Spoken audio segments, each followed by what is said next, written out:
Rainbow Six Siege X is a big new update to Ubisoft's beloved tactical shooter, and I managed to get an early look at all the big changes coming to the game, including visual changes, new gameplay features, and a brand new game mode. So, hello everyone, I'm Aaron, this is Push Square, and let's get into it. If you're new to Siege, it's a tactical first-person 5v5 shooter where players pick unique operators with specific weapons, tools and abilities. It's not your typical hero shooter though, because Siege is all about slow-paced combat, where a single bullet can turn the tide of battle. It launched all the way back in December of 2015, and since its launch has now racked up over 70 operators, over 20 maps, and 4 competitive game modes. You have to ask with a game like that where it can go next, and Rainbow Six Siege X is the answer to that very question. Launching on June 10th with the Year 10 Season 2, X will bring a number of changes that hope to enhance the pillars of the experience, and it's doing so across 6 big areas, which we'll cover in today's video. I'll also timestamp so you can jump to the things that interest you. So let's start out with the thing that will likely interest the Siege enthusiasts. X will launch with 5 of what Ubisoft is calling modernised maps.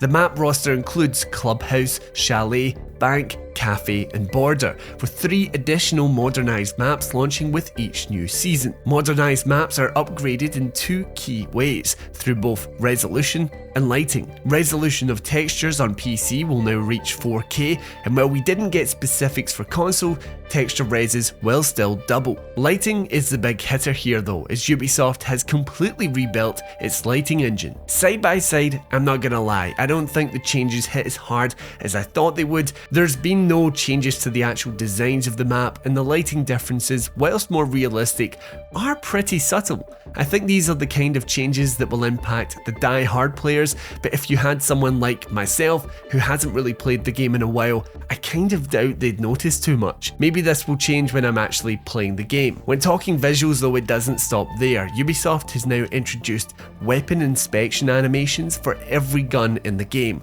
so you can now see your glorious weapon skins. But even outside of the game, Ubisoft is trying to clean things up, with menus receiving a fresh coat of paint and an overall snappier and more responsive feel. The Battle Pass will see improvements to its navigation, because, I mean, looking at this thing, what?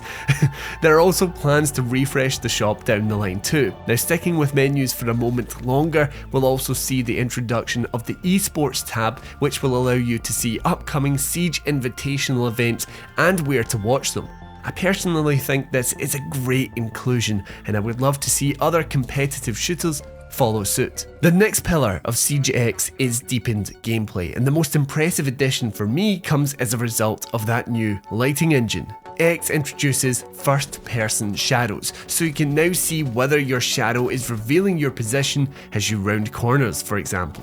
As a tactics-focused experience, I love this. It adds a whole new layer of immersion. Next in line for me are the upgrades to audio. Now, Siege already had great audio in my opinion, but with the introduction of Audio 2.0, Ubisoft has improved its sound propagation and reverberation.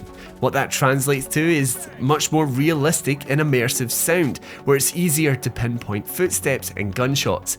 I think in particular, it's cool how muffled the sounds can get depending on where they're coming from. Sort of linking to sound too, we also have a new communication wheel to relay information if your team isn't on comms. Now, we've also got new destructible ingredients.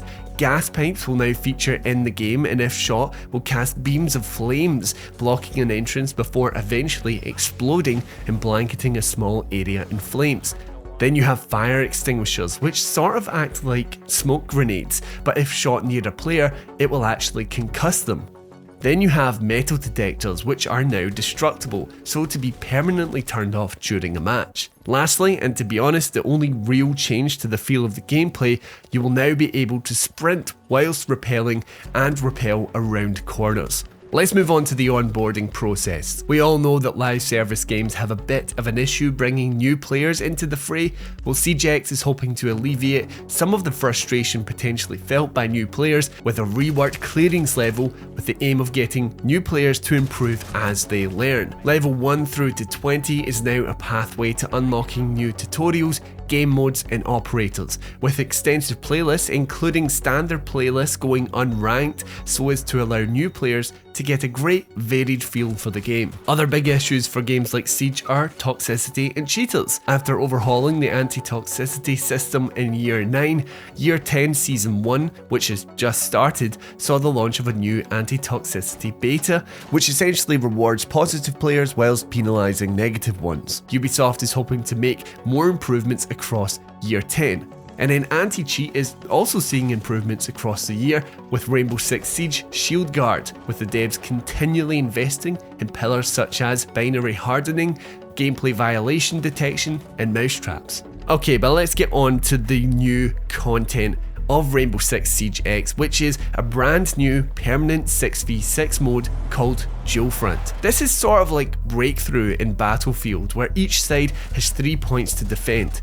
If you capture the first of the enemies, you can move to the next, but the enemy can also recapture their own points. In the centre of the map there is this neutral zone where separate assignments will spawn, and it's sort of up to you whether you want to go for these or not. In our example it was grabbing the hostage, but the assignment will supposedly change with each month. It's a big mix-up to the Siege formula, as you aren't only playing in the biggest symmetrical map the game has seen, but you're also playing in teams comprised for the first time of attackers and defenders. Ubisoft is keeping the operator roster for this new mode limited, but it will rotate and change the lineup every month. I think that's a smart way to keep players on their toes as the meta changes with new abilities, but you have to wonder how this will impact those that haven't unlocked all of the operators. I played the teensiest wee bit of this new game mode, but sadly my PC just wasn't having it. It's a me problem, not the game.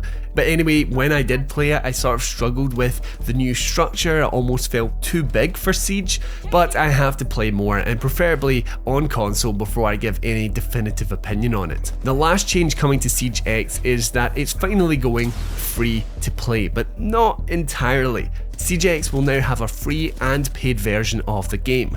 The base free version will allow players to play through its casual content and unlock up to 26 of its operators. If you want to unlock them all, however, and play the more competitive ranked modes, you'll need to pay for it.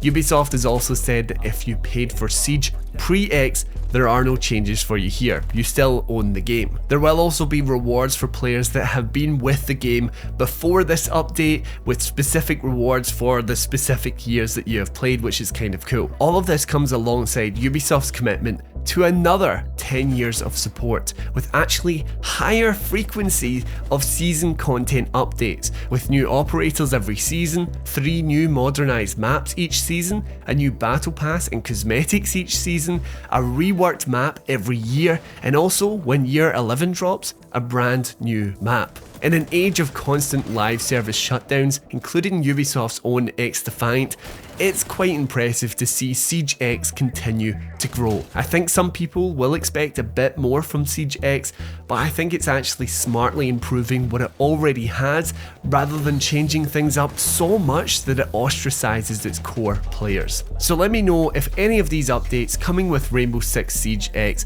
are enough to bring you back to the game, or are you a regular player? How do you feel about these changes? Let me know down in the comments below, and if you enjoyed the video, leave a like. That really does help me out. Even better if you subscribe to the channel for more PlayStation video content just like this.